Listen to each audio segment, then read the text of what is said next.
तो आज की जो हमारी ये क्लास है, बेसिकली अगर मैं बात करूं एमपी सेट सोशल वर्क के बारे में या यूजीसी नेट सोशल वर्क के बारे में, जिनका एग्ज़ाम जून 2023 में होना है, उनके सिलेबस में देखा जाए तो हमारे सामने एक शब्द आता है समाज कार्य व्यवसाय। ध्यान रखेंगे, समाज कार्य व्यवसाय।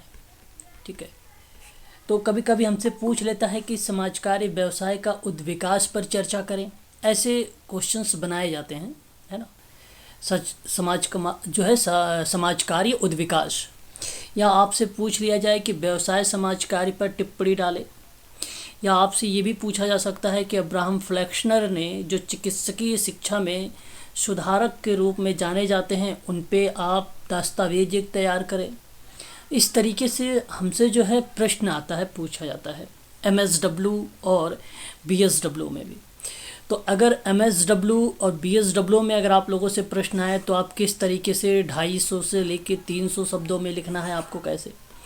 यदि आप लोगों से यूजीसी और एमपी सेट में प्रश्न, यहाँ से प्रश्न पूछे जाते हैं तो किस तरीके से फैक्ट आते हैं या किस तरीके से एप्लीकेशन बेस्ड प्रश्न आते हैं, उन सभी चीज़ों पर मैं आप लोगों से बातचीत करने वाला हूँ।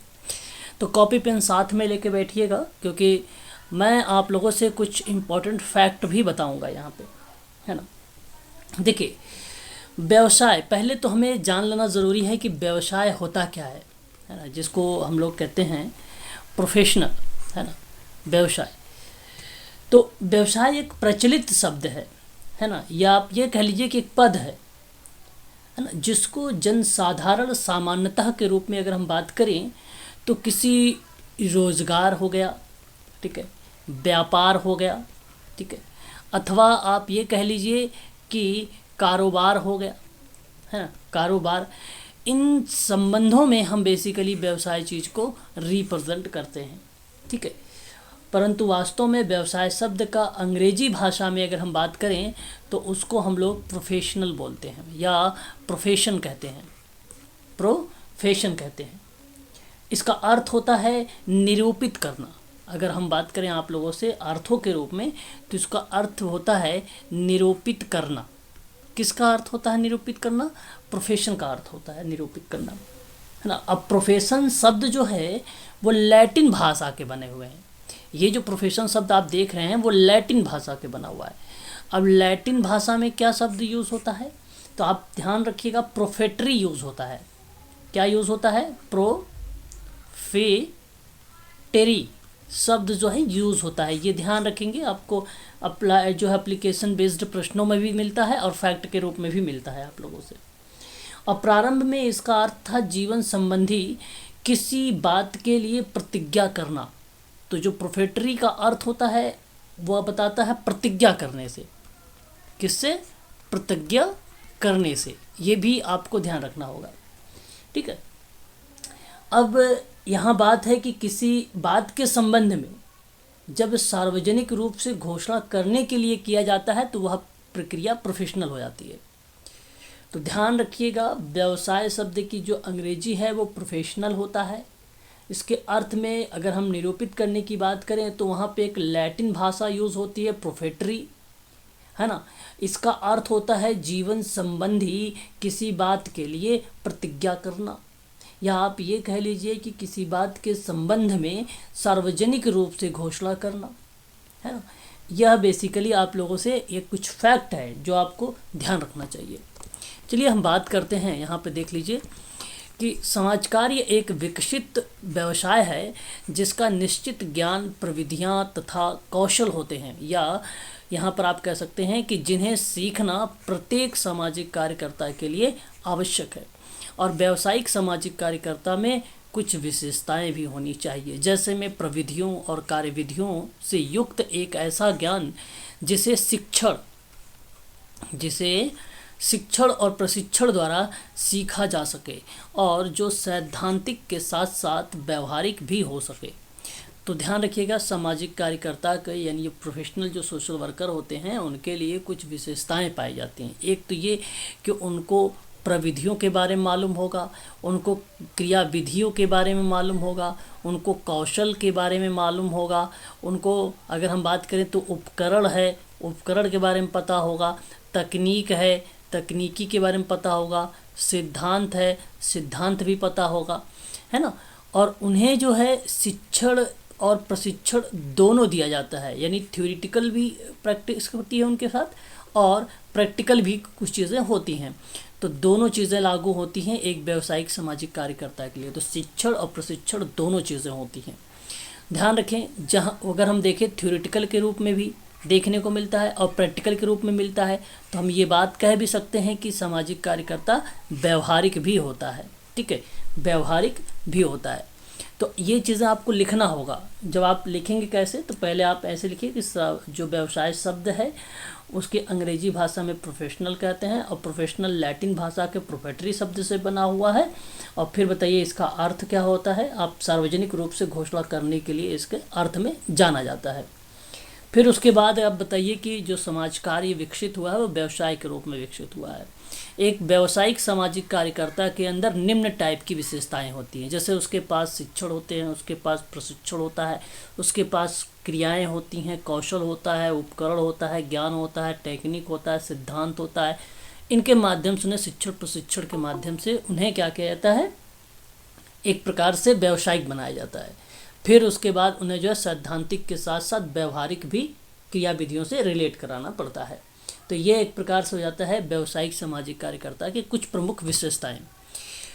फिर उसके बाद आप आगे बढ़ेंगे तो व्यवसाय में प्रवेश करने वाले प्रत्येक व्यक्ति में इस व्यवसाय के प्रति निष्ठा तथा समन्वय चेतना और व्यावसायिक ईमानदारी भी होनी चाहिए। व्यवसाय जनहित की ओर प्रवृत्त हो और प्रत्येक काम जो है समाज की भलाई को ध्यान में रखकर संपन्न किया जाए।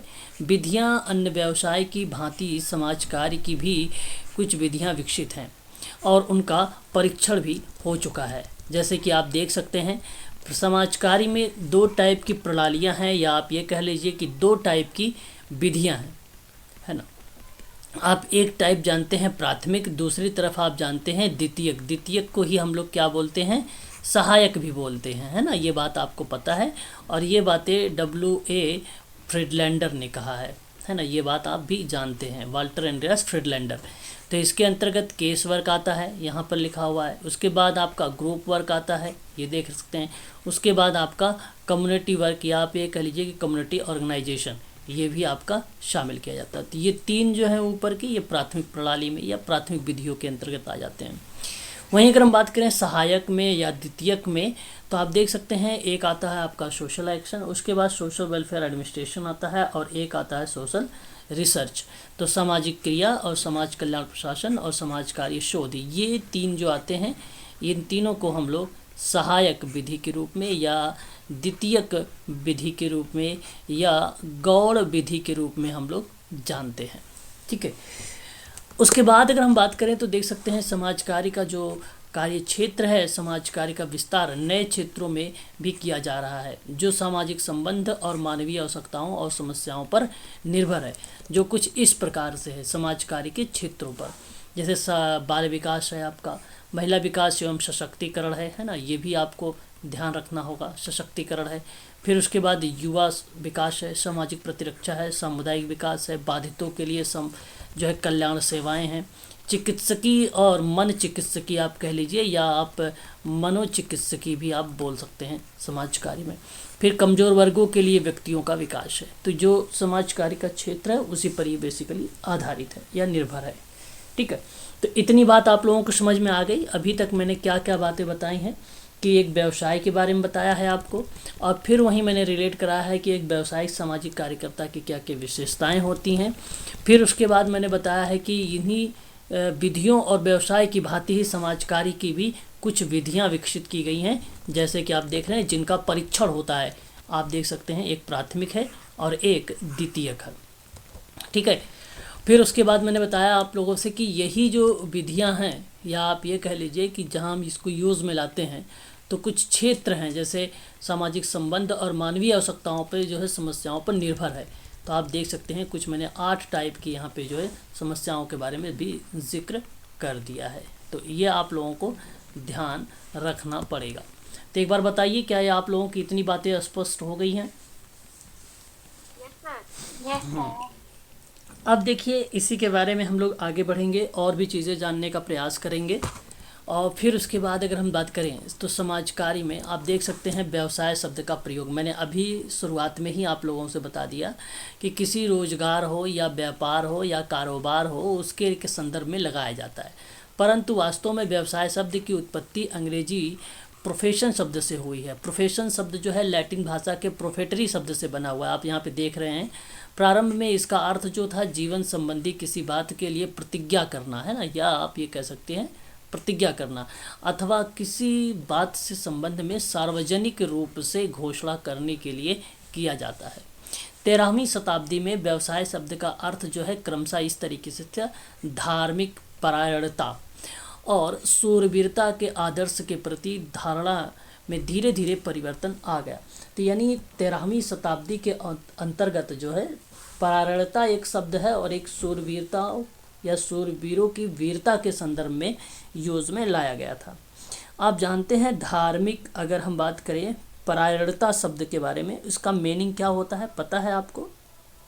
कर्तव्य का पाठ पढ़ाना या कर्तव्य पढ़ने का अर्थ के रूप में तन से, मन से, वचन से, संपूर्णता से, कठिनाइयों में जो भी सच्चे मन से पालन करना, जहाँ कर्तव्य परायणता शब्द को रिप्रेजेंट करता है, ठीक उसी प्रकार से धर्म परायणता का भी बारे में जिक्र होता है।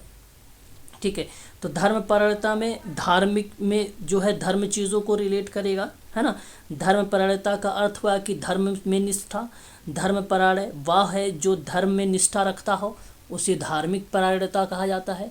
शूरवीरतों का या शूरवीरों के आदर्शों के प्रति धारणा की बात हो तो उनमें क्या धीरे धीरे आने लगे, परिवर्तन आने लगे, है ना। और इसी के जस्ट बाद क्या हुआ तो ध्यान रखेंगे, आगे चलकर 16वीं और 17वीं शताब्दी में इसका अर्थ जो है जीविका के संदर्भ में किया जाने लगा, है ना।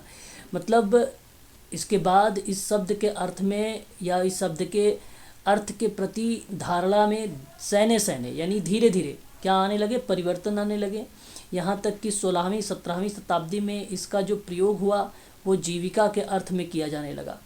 आज भी जनसाधारण व्यवसाय में जीविका संबंधी क्रियाकलाप का अर्थ व तात्पर्य समझते हैं ऐसी कंडीशन में। ठीक है, तो ये चीज़ें आपको यहाँ पर ध्यान रखना होगा। फिर देख सकते हैं कि वर्तमान समय में भी सामान्य जन इसका जो अर्थ है वो जीविका संबंधी क्रियाकलापों से ही लगाया जाता है। ठीक है, तत्पश्चात विभिन्न विद्वानों ने या उनके द्वारा जो है व्यवसाय शब्द को परिभाषित करने का भी प्रयास किया गया। ठीक है, तो कुछ विद्वान थे, जैसे अगर मैं बात करूँ तो एक विद्वान का नाम देख रहे हैं आप लोग यहाँ पे 1939 में, उनका नाम है मैरिस।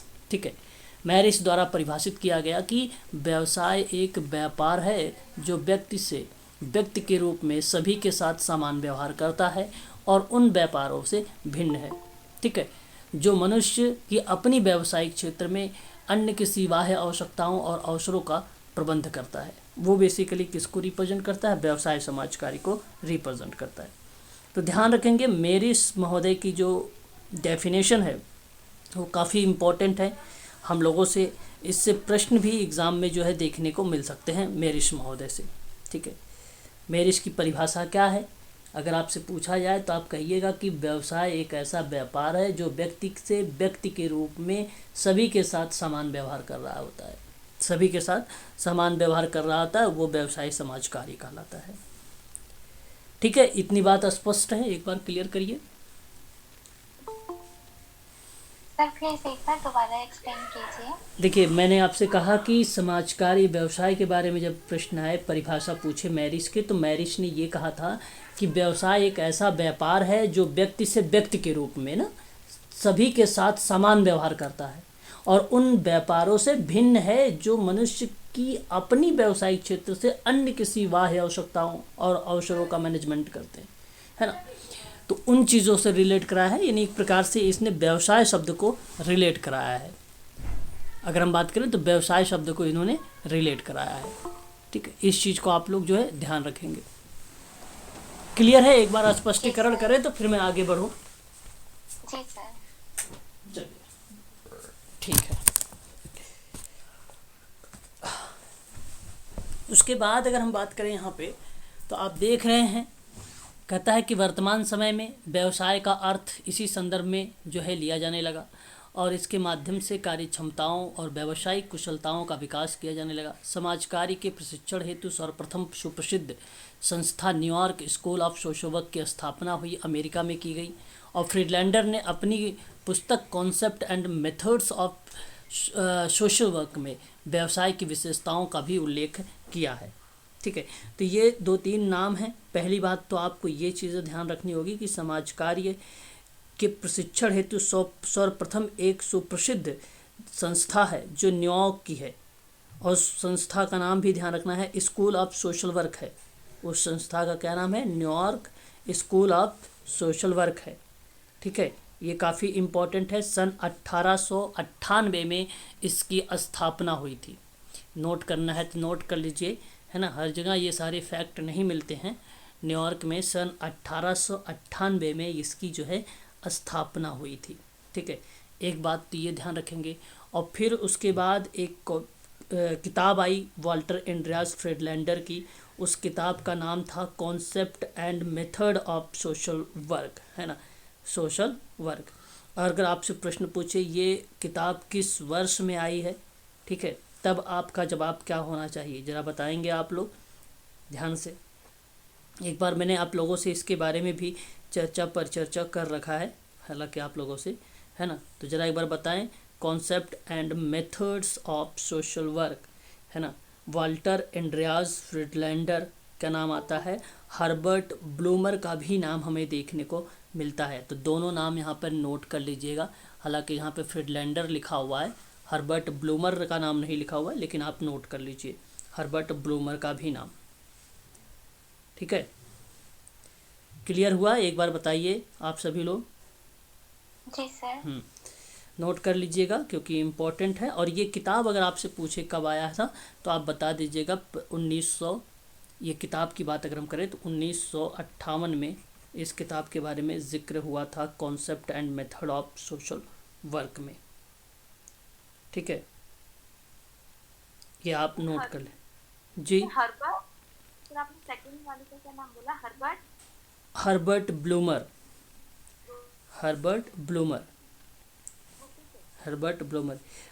इन्होंने concept and methods of social work जो है बात करते हैं, जब उसकी theories and social group work में मेथड्स वगैरह को लेकर, तो एक किताब और आई थी जो principle of social case work के प्रैक्टिस पर आधारित था। ठीक, उस पर आधारित था। तो नाम आता है यहाँ पर जो है 1976 का भी, 1976 का।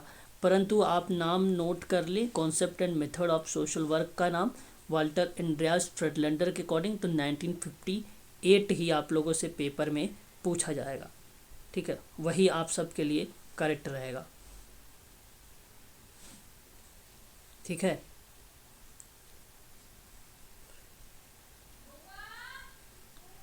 क्लियर? Yes sir. बाकी एडिशन बनाए गए हैं कई टाइप के एडिशन। 1 दिसंबर 1958 ही करेक्ट जवाब रहेगा इसका। चलिए, ये फैक्ट हैं, आप लोगों को ध्यान रखना पड़ेगा। इसी फैक्ट से ही एग्ज़ाम में हम लोगों से प्रश्न आते हैं देखने को। 2-3 चीज़ें बताया है शुरुआत की जो बहुत ही इम्पॉर्टेंट है, एग्ज़ाम में आप लोगों ने देखा भी होगा। आगे बात करेंगे एक व्यवसाय के रूप में समाज कार्य का जब अर्थ हम देखेंगे तो उसका मीनिंग क्या क्या होता है। तो किसी भी कार्य को व्यवसाय की संज्ञा तब दी जाती है जब उसमें ज्ञान विज्ञान का समावेश होता है, और ये बात आप जानते हैं। व्यवसाय की संज्ञा तब देंगे जब इसमें ज्ञान और विज्ञान का समावेश होगा, सिद्धांत का समावेश होता है, शिक्षण प्रशिक्षण का समावेश होता है, तब आप उसे व्यवसाय का संज्ञा देते हैं। जब समाज कार्य व्यावसायिक सेवा है जो वैज्ञानिक ज्ञान एवं मानव संबंधों की निपुणता पर आधारित है, और यह व्यक्तियों की अकेले और समूह या समुदाय में सहायता करता है ताकि वे सामाजिक और व्यक्तिगत संतुष्ट एवं स्वतंत्रता प्राप्त कर सकें। सामान्यतः व्यवसाय के अंतर्गत औषधि, कानून, प्रौद्योगिकी को सम्मिलित भी किया जाता है, और समाज कार्य के में जो है यह रूप किस प्रकार से किया गया है अथवा उन विशेषताओं को जो इसे व्यवसाय का स्वरूप प्रदान करता है ना, व्यवसाय का स्वरूप प्रदान करता है, और किस प्रकार प्राप्त किया है, यह चर्चा का विषय भी बना हुआ है। तो समाज कार्य का व्यावसायिक रूप उस समय का प्रारंभ हुआ है जब वह अनुभव किया गया कि वर्तमान सामाजिक समस्याओं का सुलझाने के लिए जो है विशेष ज्ञान और निपुणताओं की आवश्यकता है। समाज कार्य एक व्यावसायिक प्रदान करने हेतु 1890 के दशक में कुछ परोपकार संगठन समिति की कर्मियों द्वारा जो है इसी संदर्भ में कुछ उत्तरदायित्व कारणों का उजागर किया गया, जिससे व्यावसायिक समाज कार्य को समझा जा सका, जो निम्न प्रकार था। अब आपको ये समझना है कि जैसे आपने यहाँ पे समझ लिया कि परिभाषा 1939 में मैरिश ने समाज कार्य व्यवसाय में कहा कि व्यवसाय एक ऐसा व्यापार है जो व्यक्ति से व्यक्ति के रूप में सभी के साथ समान व्यवहार करता है, यानी व्यापारियों से या व्यापारों से भिन्न नहीं है। इस तरीके से आपने देखा। फिर उसके बाद आपने प्रोफेटरी शब्द को भी देखा कि उसका अर्थ संपूर्ण जो है सार्वजनिक रूप से घोषणा करने के लिए लिया गया है ना। धीरे धीरे 13वीं 14वीं शताब्दी में व्यवसाय शब्द का अर्थ बेसिकली धार्मिक प्रणायता और शूरवीरों की वीरता के प्रति आने लगी। फिर और भी परिवर्तन हुआ। 16वीं 17वीं शताब्दी में प्रयोग इसका बेसिकली जीविका के अर्थ में होने लगा, समाज कार्य व्यवसाय का, है ना। ये सारी चीज़ें आपको तो पता होनी ही चाहिए। फिर अभी आपने एक संस्था का नाम देखा, ठीक है, जो न्यूयॉर्क की संस्था थी, 1898 में इस्टेब्लिश हुई। फिर उसके बाद वाल्टर एंड्रियास और हर्बर्ट ब्लूमर का नाम देखा आपने कॉन्सेप्ट एंड सोशल वर्क की किताब में। वो भी चीज़ आपको ध्यान रखना होगा। और किताब तो बहुत इंपॉर्टेंट है, जो हम लोगों से पेपर में पूछा ही जाता है ना। उस चीज़ को तो आप लोगों को ध्यान रखना ही पड़ेगा, बहुत इंपॉर्टेंट है वो किताब, है ना। एग्ज़ाम में हम लोगों से पूछा जाता है। वहीं अब हम बात करेंगे आगे, तो देखते हैं समाज कार्य के अंतर्गत, ठीक है, हमारे सामने क्या था समाज कार्य के अंतर्गत। 1890 के दशक में समाज कार्य की व्यावसायिक स्थिति का खोज हुआ। अगर आपसे पूछा जाए समाज कार्य की व्यावसायिक स्थिति की खोज कब हुई थी, तो नोट कर लीजिएगा 1890 में हुआ था। कब हुआ था? 1890 में हुआ था। अब 1890 के दशक तक ही परोपकार संगठन समिति आई। अब पेपर में आपसे प्रश्न पूछा जाएगा कि बताइए परोपकार संगठन समिति कब आई है, तब आपका जवाब। सर जी बच्चे ज्वाइन करना चाह रहे हैं। हाँ जी, हाँ जी, मैंने उनको ज्वाइन कर लिया है, ठीक है, मैंने ज्वाइन। तो अगर आपसे प्रश्न पूछे जाएगा कि परोपकार संगठन समिति कब आई है, तब आप जवाब दीजिएगा 1890 में आई है। कब याद रखेंगे आप लोग इसको? 1890 में। अब इसी में बताया गया 1890 के दशक में ही परोपकार के बारे में। परोपकार का एक रूप था जिसमें निजी पहल की गई थी, जो सार्वजनिक भलाई के लिए था, जीवन की गुणवत्ता पर ध्यान केंद्रित था, वो शामिल किया गया था। तो परोपकार व्यावसायिक पहलों के विपरीत है, जो भौतिक लाभ पर ध्यान केंद्रित करते हुए निजी भलाई के लिए निजी पहल थी, और सरकारी प्रयासों के साथ जो सार्वजनिक भलाई के लिए सार्वजनिक पहल थी। विशेष रूप से सार्वजनिक सेवाओं के प्रावधान पर ध्यान केंद्रित किया गया था परोपकार संगठन समिति के बारे में। अब इसमें अगर हम लोग जिक्र करें तो व्यावसायिकता के प्रति इच्छा जागृत करने के लिए कई कारण जो थे वो आए थे, जो एक प्रकार से जो है निम्न माने गए थे। जैसे अगर मैं आपसे बात करूं तो यहाँ आप देख सकते हैं एक पॉइंट तो ये था कि चिकित्सा एवं अभियंत्रण के क्षेत्रों में परिवर्तन किया जाना, जिसके अनुसार व्यावसायिक माध्यमों से समाज की समस्या का समाधान किया जा सकता है ना। तो एक बात तो ये थी। दूसरा ये था कि इन्हीं समितियों में कार्य करने वाले अधिकांश कार्यकर्ता व्यक्तिक थे, जिन्हें अपने जीवन यापन हेतु धनार्जन की आवश्यकता थी, और वे अपने कार्य को एक वांछित कार्य एवं एक अच्छी मजदूरी देने वाले कार्यों के रूप में स्थापित करना था, ठीक है। तो आप ध्यान रखेंगे यहाँ पे 3 बातें थी व्यावसायिकता के प्रति इच्छा जागृत करने के कारण में। तो एक बात आपको तो ये पता होना चाहिए, ठीक है, आपको पता होना चाहिए कि प्रथम उस समय के दौरान जो व्यावसायिकता के प्रति मुख्य झुकाव था वो चिकित्सा और अभियंत्रण के जो है आश्चर्यों का प्रदर्शन किया, और यह तभी संभव हो पाया जबकि एक व्यवसाय के माध्यम से व्यवहारिक समस्याओं के समाधान हेतु विज्ञान का प्रयोग किया गया, तब इसको यूज़ में लाया गया। फिर उसके बाद दूसरा जो पॉइंट बना वो परोपकार संगठन समिति के अधिकांश जो कार्यकर्ता थे वो वैयक्तिक कार्यकर्ता थे, जिन्हें अपने जीवन यापन हेतु धन अर्जन की आवश्यकता थी तथा वे अपने कार्य को एक वांछित कार्य एवं अच्छी मजदूरी देने वाले कार्य के रूप में स्थापित करना चाहते थे। तो ये दूसरी बात थी। तीसरी पॉइंट ये था इसके अंतर्गत कि तृतीय महिलाओं का एक नया वर्ग बेसिकली माना गया था। तृतीय वाली जो पॉइंट थी वो महिलाओं का एक नया वर्ग को शिक्षित और घर के बाहर अपनी जीवन व्यवसाय को चलाना चाहता था, उसका उदय हुआ और परोपकार एक पूर्ण व्यवसाय में विकसित करने के लिए लिंग के कारण उस पर रोक ना लगाई जाए या एक बेहतर रणनीति बनाई गई। तो आप देख भी सकते हैं कि इन समिति के माध्यम से शिक्षित महिलाओं का एक नया वर्ग सामने आया जो, ठीक है, देखिए यहाँ आप ध्यान रखिएगा, जो वर्ग था एक घर के बाहर अपनी जीवन वृत्ति को चलाना चाहता था, ठीक है, तो जो घर के या घर से बाहर यहाँ पे होगा, ठीक है, आप इसको करेक्ट कर लीजिएगा, घर से बाहर जाकर अपनी जीवन याचिका या हेतु कार्य करना चाहता था।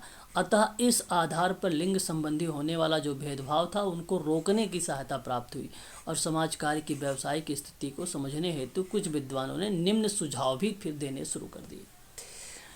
तो अभी तक आप लोगों ने क्या क्या सीखा इसको मैं बता दूं। देखिए, मैंने कहा आपको कि व्यवसाय समाज कार्य व्यवसाय क्या होता है, फिर मैंने समाज कार्य की व्यावसायिक स्थिति की खोज के बारे में बात किया।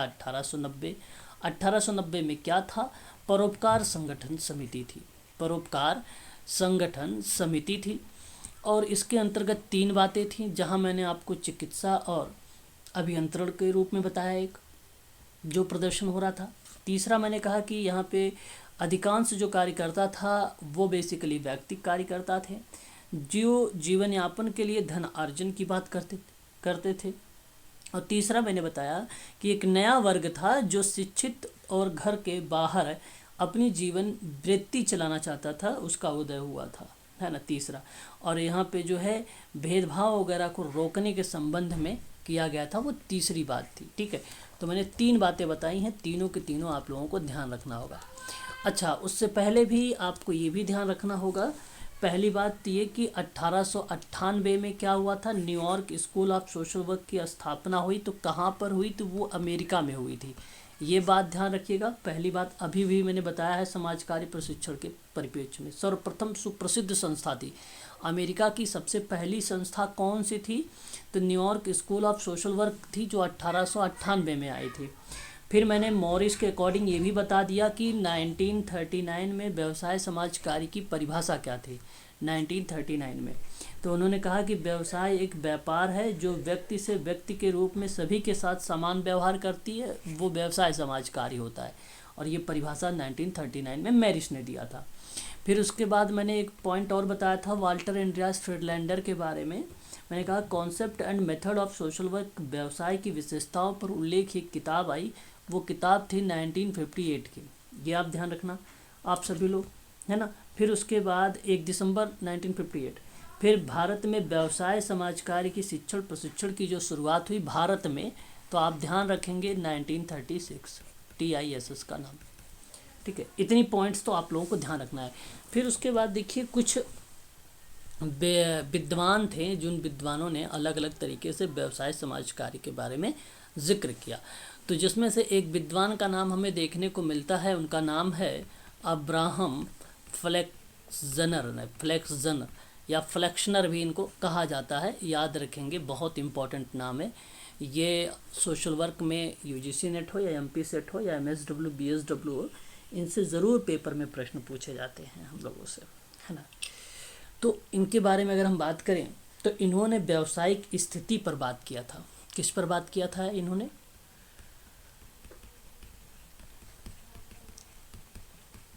बताइए, व्यावसायिक स्थिति पर, है ना।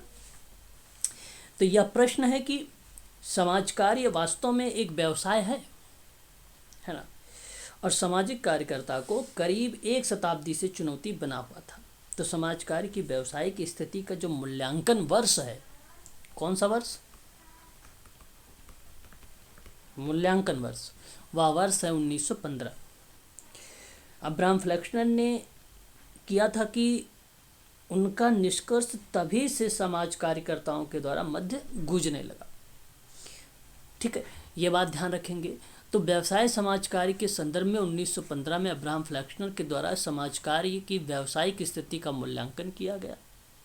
ठीक है, और चिकित्सकीय शिक्षा के सुधारक के रूप में जाने जाते हैं अब्राहम फ्लेक्सनर, क्योंकि उन्होंने एक प्रभावकारी दस्तावेज लिखा था जिसका नाम था द फ्लेक्सनर रिपोर्ट। द फ्लेक्सनर रिपोर्ट, तो कहीं कहीं फ्लेक्सनर रिपोर्ट करके भी नाम आता है। ठीक है, नोट कर लीजिएगा वो भी।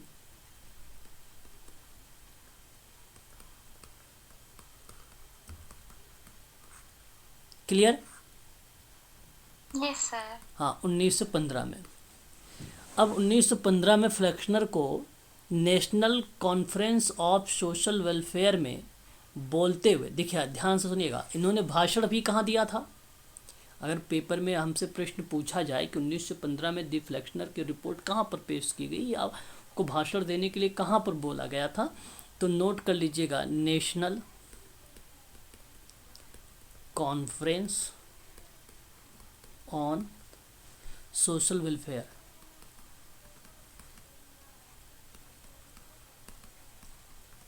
Social welfare, clear? अब इसमें बोलने के लिए आमंत्रित किया गया और उनके भाषण को, जी, national conference on social welfare में बोलने के लिए आमंत्रित किया गया और उनके भाषण को शीर्षक दिया गया, है ना। अब शीर्षक क्या था पता है? किसी को मालूम है शीर्षक क्या था? अब्राहम फ्लेक्सनर सर, सोशल वर्क जो है एक व्यवसाय नहीं है पूरी तरह से। इन्होंने कहा था कि क्या, ठीक है, समाज कार्य एक वृत्ति है। वृत्ति का मतलब पेशा, है ना। ये आपको ध्यान रखना, ये शीर्ष था उनका, का शीर्षक था यह। और इसी शीर्षक में ही आपको बता दूं कि क्या समाज कार्य एक व्यवसाय है, ऐसी बात थी।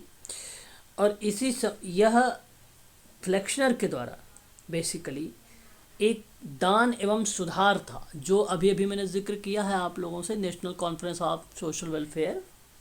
इसी में ये जो था दान एवं सुधार पर बल्टीमोर की सभा थी। दान एवं सुधार की बल्टीमोर सभा थी। बल्टीमोर सभा थी, वर्ष 1915 में बैठक हुई थी। तो उसी समय इन्होंने इसी विषय के बारे में भाषण देते हुए उन्होंने, फ्लेक्सनर ने व्यवसाय शिक्षा के संबंध में 6 गुणों की बारे में उल्लेख किया था, या 6 गुणों के बारे में बताया था, यानी पहचान किया था। अब वो 6 गुण कौन कौन से थे, आप चाहें तो उसे नोट भी कर सकते हैं। अगर मैं आपसे बात करूं तो नंबर 1 पे जो गुण था उसका नाम था संसाधन पूर्ण तथा जटिल समस्याओं में क्या करना है, क्या करना है। पहली 6 विशेषताएं थी। दूसरा था आपका विज्ञान तथा ज्ञान अर्जन पर, ठीक है, आधारित अभ्यास था, ये दूसरा था। और तीसरे की बात करें तो व्यवहारिकता थी। क्या था? व्यवहारिकता, ठीक है। हेतु ज्ञान का उपयोग, हेतु ज्ञान का उपयोग, ये तीसरा था। और चौथे में अगर बात किया जाए तो शैक्षिक दृष्टि से, किसके? शैक्षिक दृष्टि से संचरणीय, ठीक है, एक प्रविधि धारण की बात हुआ था। एक प्रविधि धारण। तो शैक्षिक दृष्टि से संचरणीय एक प्रविधि धारण के रूप में बताया गया। और नंबर 5 पे जो था, नंबर 5 पे जो था वो था स्वयं संगठन या स्वयं संगठन की प्रवृत्ति। और नंबर 6 जो था वो था सहायक वृत्तियाँ या आप व्यवसाय कह लीजिए, अभिप्रेरणा में परहितकारी की बात हुई थी। परहितकारी है, ऐसी बात हुई थी। तो ये कुल टोटल 6 चीज़ों के बारे में जिक्र किए थे, यानी 6 विशेषताओं के बारे में जिक्र किए थे। तो ये हमें किताबों में भी देखने को नहीं मिलता है, इसलिए आप इसको भी ध्यान रखेंगे कि व्यावसायिक शिक्षा की एक उल्लेखनीय विशेषज्ञ थे जिन्होंने 6 गुणों का उल्लेख किया था, जिन्हें उन्होंने एक व्यवसाय की पहचान करने के अंग की संज्ञा दी थी। ठीक है, इसको आप ध्यान रखेंगे। ठीक है, 6 जो है विशेषताएं बताई थी और ये 6 की 6 विशेषताएं मैंने आपको यहाँ पर लिखकर बता दिया है। ठीक है, तो व्यवसाय बड़ी मात्रा में व्यक्तिगत उत्तरदायित्व के साथ बौद्धिक क्रियाओं के आवश्यक रूप से संबंध होता है, जहाँ विज्ञान और सीखने में से कच्ची सामग्री पाते हैं और इस सामग्री को ही व्यावसायिक या व्यवहारिक निश्चित उद्देश्य के प्राप्ति हेतु कार्य में लाया जाता है। ठीक है, इस चीज़ को आप ध्यान रखेंगे खासकर। बताइए, क्लियर है यहाँ पे ये सारी चीज़ें? फिर मैं आगे बढ़ूँ। अब यहाँ आप देख भी सकते हैं, कहा गया कि सामाजिक कार्यकर्ताओं के मध्य समाज कार्य में व्यावसायिक जैसे शब्द को समाहित किया गया और इस दौरान फ्लेक्शनर द्वारा समाज कार्य एक व्यवसाय है और इस भाषण में दिया गया कि जिसमें एक व्यवसाय की पहचान करने की जो है संज्ञा दी गई। उनके भाषण में व्यवसाय के संदर्भ में निम्न तथ्यों को सामने रखा गया, जो है व्यवसाय बड़ी मात्रा में व्यक्तिगत उत्तरदायित्व के साथ बौद्धिक क्रियाओं में आवश्यक रूप से संबद्ध होता है, विज्ञान एवं सीखने की कच्ची सामग्री पाते हैं और इसी सामग्री को भी व्यवहारिक और निश्चित उद्देश्य की प्राप्ति हेतु कार्य में लाया जाता है और शैक्षणिक सकारात्मक प्रविधि भी रखते हैं, स्वयं को संगठित करते हैं और संप्रेरणा यहाँ पे लिखा हुआ है, इसको आप थोड़ा सा ध्यान रखेंगे। ठीक है, संप्रेरणा में जो है बढ़ते हुए परोपकारी बनते हैं, ऐसी बात इन्होंने कहा था। तो आप देख सकते हैं यह एक प्रकार से परिभाषा भी है व्यवसाय एक बड़ी मात्रा में। ठीक है, सामने यहाँ पर आप देख सकते हैं, यहाँ से लेकर यहाँ तक एक परिभाषा भी फ्लेक्शनर की आ जाती है।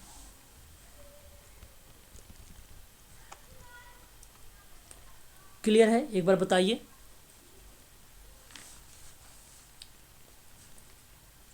हाँ, अब देखिए, अब्राहम फ्लेक्शनर ने इसके अंतर्गत सन 1915 में निष्कर्ष निकाला कि समाज कार्य निम्न कारणों से अभी तक व्यवसाय नहीं हो पाया है। अब रीज़न भी ये था कि कारण क्या था कि अभी व्यवसाय नहीं हो पाया है। तो उन कारणों में 3 मुख्य कारण हैं जो हम लोगों से पूछे जाते हैं। ठीक है, इनको भी आपको ध्यान रखना है। ठीक है, देखिए, पहला यहाँ पे बताया गया है कि क्योंकि समाज कार्य में या समाज कार्य ने अन्य व्यवसाय के मध्य मध्यस्थता की है ना, मध्यस्थता की है और इसके पास एक सही मायने में व्यवसाय की शक्ति का उत्तरदायित्व नहीं है। तो सही मायने में तो ये पहला पॉइंट ये हो जाएगा। दूसरा पॉइंट ये है कि समाज कार्य के माध्यम से जो भी प्रयोगशाला और संगोष्ठियाँ होती हैं उन्हीं के साथ से इस समस्या का समाधान खोजता है, फिर भी यह उद्देश्यपूर्ण संगठित शैक्षणिक विधा विशेष पर आधारित नहीं है, विशेष पर आधारित नहीं है। ठीक है, ये एक प्रकार से अगर हम बात करें तो रीजंस हैं हमारे सामने कारण है। आपको पता होगा संगोष्ठियाँ के बारे में। संगोष्ठियाँ क्या होती हैं मालूम है किसी को? अगर संगोष्ठियाँ की अगर परिभाषा पूछ लिया जाए आपसे तो आप क्या बताना चाहेंगे संगोष्ठियाँ की परिभाषा?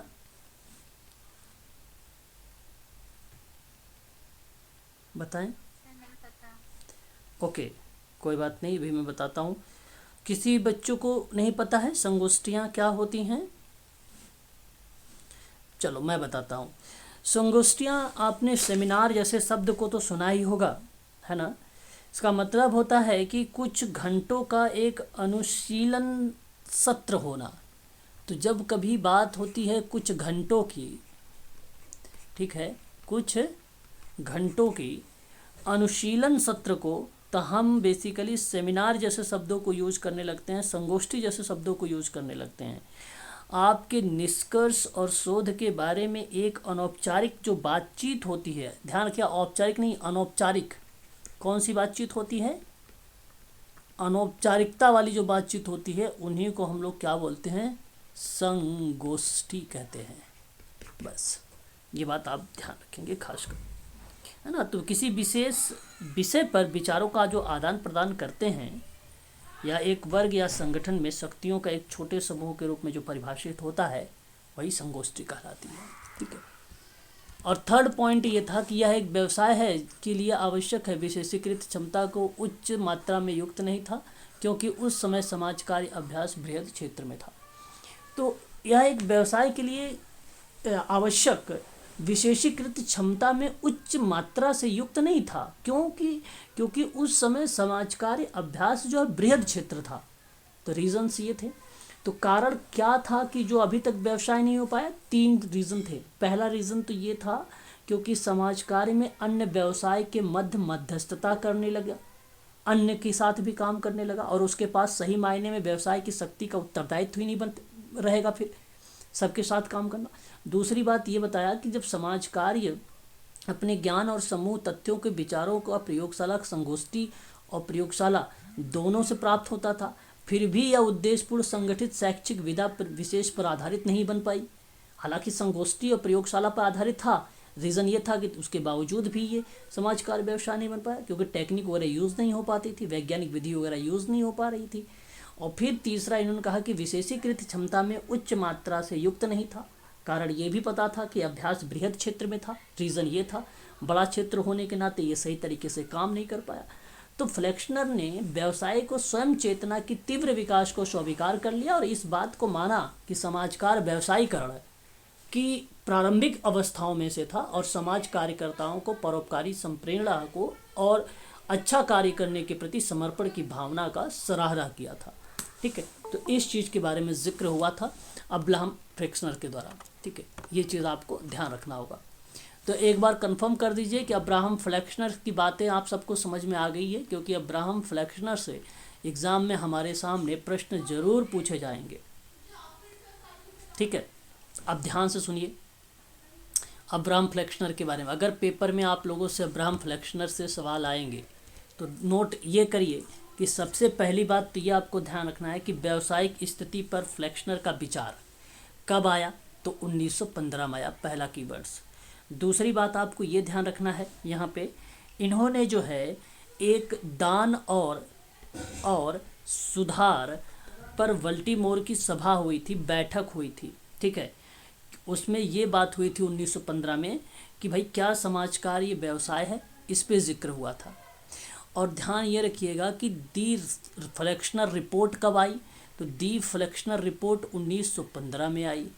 अब आप ये ध्यान रखिएगा कि ये जो दान बल्टीमोर की सभा थी, जो बैठक हुई थी, उसमें भाषण देने के लिए जो बोला गया था, तो उसमें अब्राहम फ्लेक्सनर को शीर्षक के रूप में क्या रखा गया था? शीर्षक के रूप में रखा गया था क्या समाज कार्य एक व्यवसाय है। और यह भाषण कहाँ पर दिया और किस वेलफेयर में था? तो ध्यान रखेंगे national conference on social welfare में बोलने का मौका दिया गया था इनको, ठीक है। उसके बाद मैंने एक परिभाषा भी बताई और फिर मैंने कहा कि इन्होंने समाज कार्य की कुल टोटल 6 विशेषताओं के बारे में बात किया, जो मैंने अभी आपको ऊपर बताया है 6 विशेषताओं के बारे में, ठीक है। तो इतनी चीज़ तो आपको पता होना चाहिए, अगर आप पता रहेगा तभी आप कर पाएंगे। उसके बाद रीज़न भी मैंने बता दिया अभी कि क्या रीज़न रहा कि व्यवसाय समाज कार्य नहीं हो पाया। तो 3 रीज़न थे, तीनों रीज़न को भी आप लोगों को ध्यान रखना। और इतनी चीज़ें अगर आपको पता है तो अब्राहम फ्लेक्सनर से अगर सवाल आएंगे तो श्योर है कि आप लोग आसानी से कर लेंगे, उसमें कोई दिक्कत नहीं होगी। ये चीज़ आप ध्यान रखेंगे। तो एक बार बता दीजिए, कंफर्म हो गया तो फिर मैं आगे बढ़ूँ और नेक्स्ट पॉइंट लेता हूँ। बताइए एक बार, चलिए अब देखिए यहाँ पे अगर हम बात करें तो ग्रीनवुड का प्रतिरूप जो है अर्नेस्ट ग्रीनवुड का नाम आता है, ठीक है। अर्नेस्ट ग्रीनवुड सन 1957 का एक एट्रीब्यूट्स ऑफ अ प्रोफेशनल विषय पर अत्युत्तम लेख समाज कार्य का व्यावसायिक स्थिति के मूल्यांकन में एक दूसरे की सीमा चिन्ह के रूप में है। बेसिकली विद्वान लगभग एक शताब्दी का यह बहस चलती रही। फिर क्या हुआ कि समाज कार्य फ्लेक्शनर ने अपनी सभी कसौटियों को पूरा करता है। और प्रसिद्ध एक और समाजशास्त्री रहे जिनका नाम था अर्नेस्ट ग्रीनवुड ने। अर्नेस्ट ग्रीनवुड ने एक एट्रीब्यूट्स ऑफ अ प्रोफेशनल का सुझाव दिया था। बड़ा ही इम्पोर्टेंट शब्द है हम सब के लिए और हमें पता भी होना चाहिए इसके बारे में, है ना। हम लोगों से पेपर में ऐसे भी प्रश्न देखने को मिल जाते हैं। समझ में आ रहा है ना सभी लोगों को? एक बार बताइए। हाँ ठीक, अगर कोई दिक्कत होगी, नहीं समझ भी आएगा तो आप लोग हमसे ज़रूर पूछिएगा, ठीक है। फिर उसके बाद अगर हम जिक्र करें यहाँ पर तो वेरी वेरी मोस्ट इम्पॉर्टेंट शब्द देखने को मिलता है और उनका नाम है अर्नेस्ट ग्रीनवुड का। नाम क्या आता है, ध्यान से सुनिएगा, जो है एट्रीब्यूट्स ऑफ अ प्रोफेशनल, ठीक है। अब यहाँ भूमिकाएं हमें देखने को मिली किसकी? अर्नेस्ट ग्रीनवुड की। किसकी बताओ तो सही? अर्नेस्ट ग्रीनवुड की। उसमें एथिक्स, कल्चर, प्रोफेशनल और रिप्रेजेंटेशन जैसे मतलब रिहेबिलिटेशन जैसे शब्दों को यूज़ में लाया गया। और ये किताब सन 1957 में लिखी गई, 1957 में लिखी गई। नोट भी करते रहिएगा आप सभी लोग, है ना। किताब कब लिखी गई बताइए? 1957 में, ठीक। उसके बाद अगर हम बात करें तो इन्होंने कहा, सुझाव दिया कि व्यवसाय को सामाजिक मान्यता दी जाए। ग्रीनवुड ने व्यवसाय की विशेषताओं में शामिल किया कि एक ज्ञान का निकाय, सामाजिक मान्यता, विश्वसनीयता, सदस्यों का नियम और आचार संहिता और मानक और प्रतीकों की एक संस्कृति। मैंने आपको शुरुआत में बता दिया कि 2-3 पॉइंट आपको ध्यान रखना चाहिए जो हम सबसे पूछा जाता है। कौन कौन से शब्द? एक शब्द आता है एथिक्स, एक शब्द आता है आपका कल्चर, एक शब्द आता है professional in the representation of children, है ना, चिल्ड्रेन। और प्रोफेशनल अथॉरिटीज़ भी हमें देखने को मिलता है ना। प्रोफेशनल जो है आपको ध्यान रखना पड़ेगा, अथॉरिटीज़ और कम्युनिटी सेक्शन। तो 5 शब्द आप ध्यान से सुन लीजिए, मैं यहाँ पे बता देता हूँ। और अगर ये 5 शब्द का नाम आए तो आप तुरंत जवाब दीजिएगा कि जो है अर्नेस्ट ग्रीनवुड का है, जिससे हम आइडेंटिफिकेशन कर सकते हैं कि क्लासिकल वर्क जो प्रोफेशनल सोशल वर्क को रिप्रेजेंट करता है, ठीक है। पहले पॉइंट आपको ध्यान रखना होगा कि अ बॉडी ऑफ थ्योरी। दूसरी पॉइंट ध्यान रखना पड़ेगा आप लोगों को, प्रोफेशनल अथॉरिटीज़। आवाज़ क्लियर है ना? अथॉरिटी इसको बोला, देखो यहाँ पे अगर हम बात करें प्रोफेशनल मतलब व्यावसायिक, अथॉरिटी मतलब क्या होता है? प्राधिकार। और थर्ड पॉइंट आता है कम्युनिटी सेक्शन, ठीक है, सेक्शन कर लीजिए। और 4 पॉइंट आता है कोड ऑफ एथिक मतलब आचार संहिता। और 5वें नंबर पे लिख लीजिए आप लोग आप प्रोफेशनल कल्चर। ये 5 पॉइंट आपको ध्यान रखने पड़ेंगे अर्नेस्ट ग्रीनवुड के अकॉर्डिंग, ठीक है। अगर आप लोगों से पेपर में आएगा तो इन सारी चीज़ों से आपसे पूछा जा सकता है, ठीक है। अब क्या है बॉडी ऑफ थ्योरीज? मतलब यह एक ऐसा मौलिक ज्ञान से युक्त होता है जो सिद्धांत के क्रमबद्ध निकाय को विकसित करता है। अभ्यास में कार्यकुशलता और कुशलताओं को निर्देशित करना, शैक्षणिक तैयारी में बौद्धिक होने के साथ साथ अभ्यास परक बताता है body of theory. Body of theory एक पॉइंट ये था। आप यहाँ पे अगर मैं बात करूँ आप लोगों से तो आप देख भी सकते हैं, देख सकते हैं पहली पॉइंट पे क्या लिखा हुआ है। मौलिक ज्ञान से युक्त होता है, सिद्धांत की क्रमबद्धता का निकाय विकसित होता है, वही बॉडी ऑफ थ्योरीज को बताता है।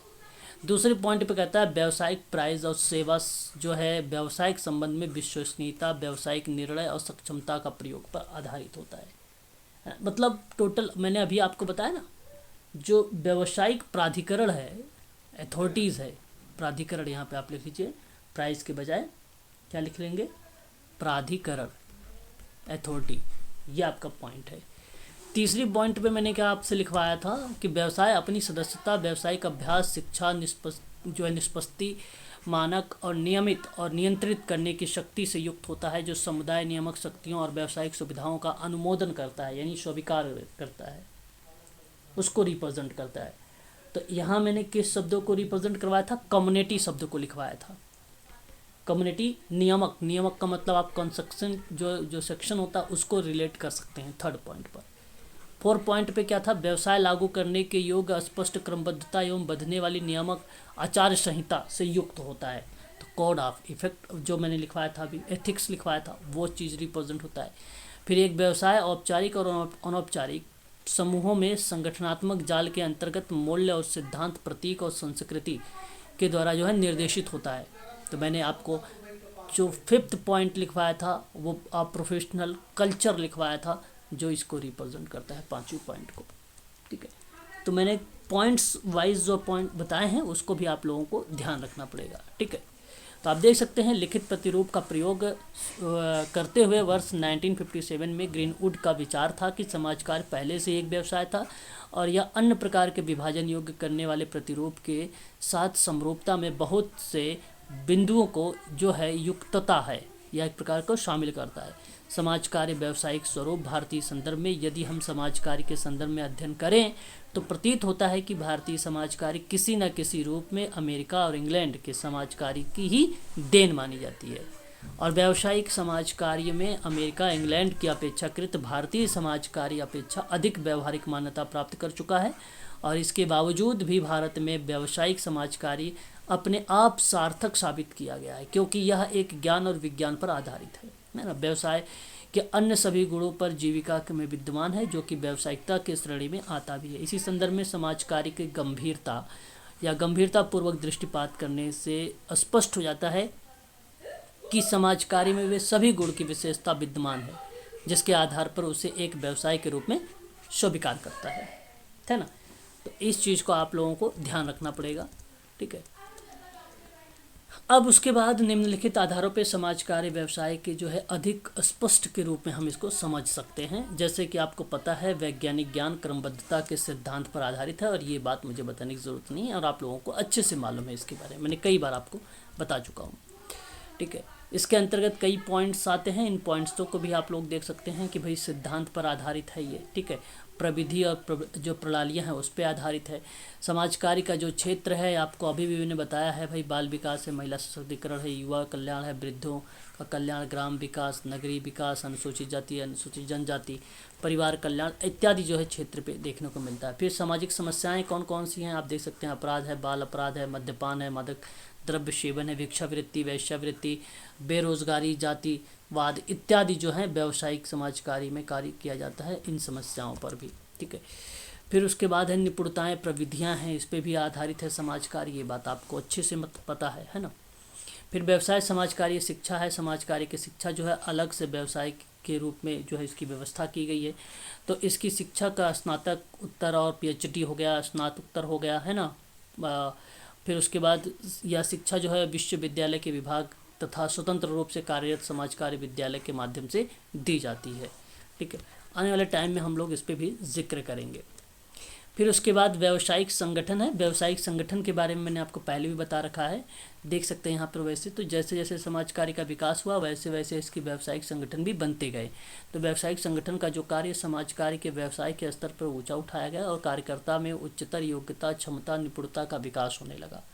तो संगठन कार्यकर्ता के हितों की रक्षा करना और व्यवहारिक या व्यावसायिक व्यवहार पर नियंत्रण करना अमेरिका में पाए जाने वाले प्रमुख कुछ संगठन थे। जैसे न्यूयॉर्क शहर के अंतर्गत आता है 1911 में inter collegiate bureau of occupation एक संस्था थी, जो व्यावसायिक संगठन के रूप में स्थापित हुआ था 1911 में।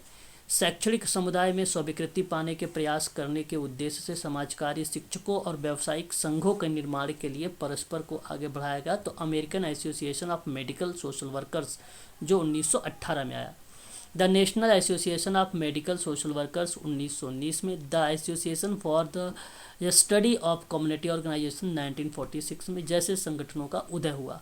आगे चलकर भारत में कुछ प्रमुख व्यावसायिक संगठन को भी देखने को मिला हमें, जैसे आप देख सकते हैं international federation of social workers जो है मद्रास 1952 में, association of school of social work है, Indian association of the train जो है alumni school of social work 1951, international federation of social work 1952 Madras, association of school of social work, Indian association of train मतलब प्रशिक्षण social worker, Indian association of cycle social workers, psychiatric उसी को बोलते हैं, और psychiatric social worker Bengaluru पत्रिका Lucknow, association Lucknow university journal of social work पत्रिका, फिर Tata institute of social science, Indian journal of social work.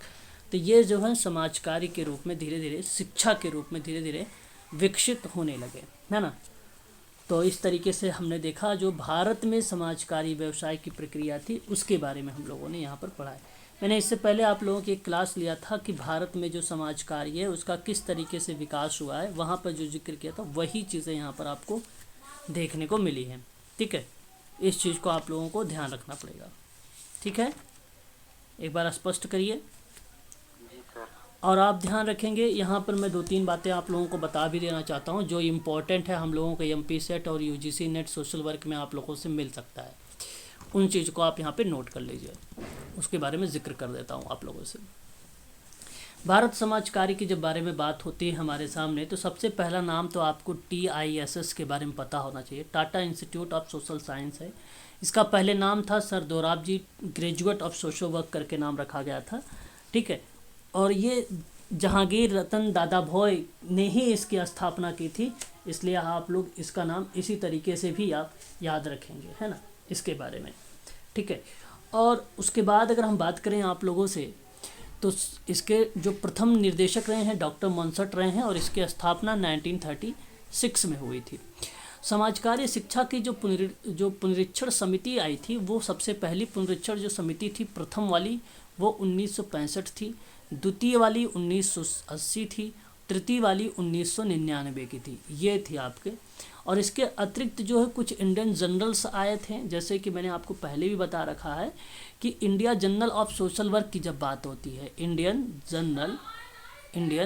Journal of social work की बात होती है, तब आप लोग लगाइएगा 1940। जब बात आती है कंटेम्पोररी सोशल वर्क के बारे में तो 1962 लगा के आइएगा।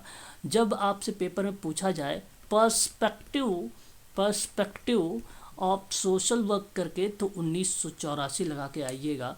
और जब आपसे पूछा जाए national general professional social work तो 2000 लगा के चले आइएगा। ये थे कुछ इम्पॉर्टेंट जो हम लोगों से पेपर में भी प्रश्न में भी पूछे जा सकते हैं, भारत के परिप्रेक्ष्य में थे, ये बहुत ही इम्पोर्टेंट थे ये आप लोगों के लिए।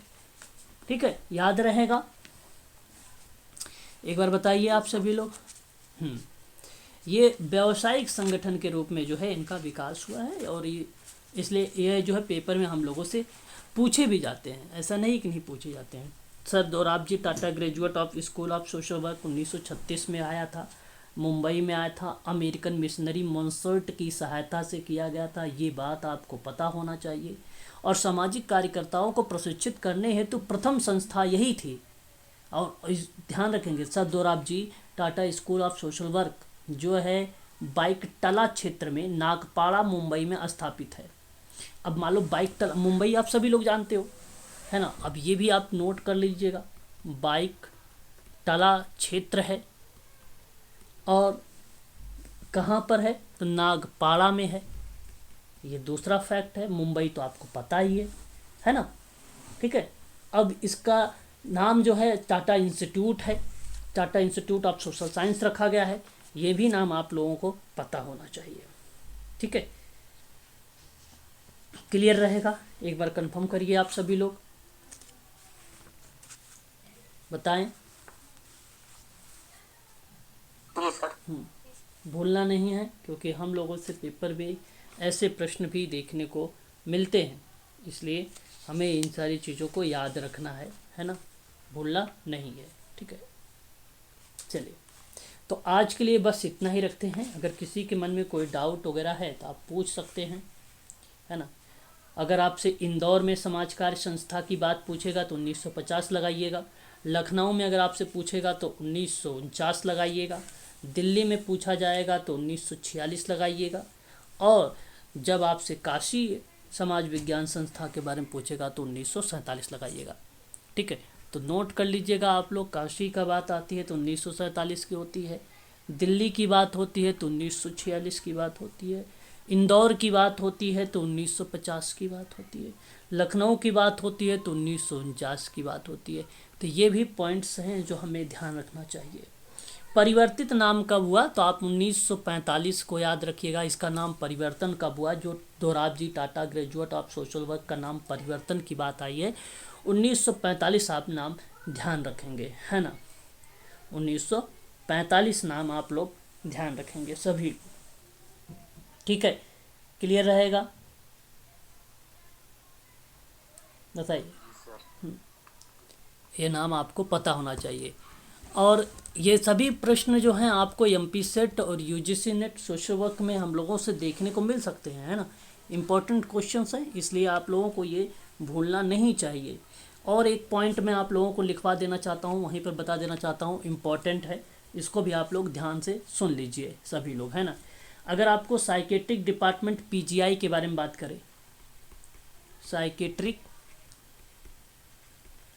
डिपार्टमेंट पीजीआई की बात करें तो ध्यान रखिएगा ये कहाँ पर है, तो चंडीगढ़ में लगाइएगा नाम, है ना। कहाँ पर है, चंडीगढ़ में नाम लगाइएगा।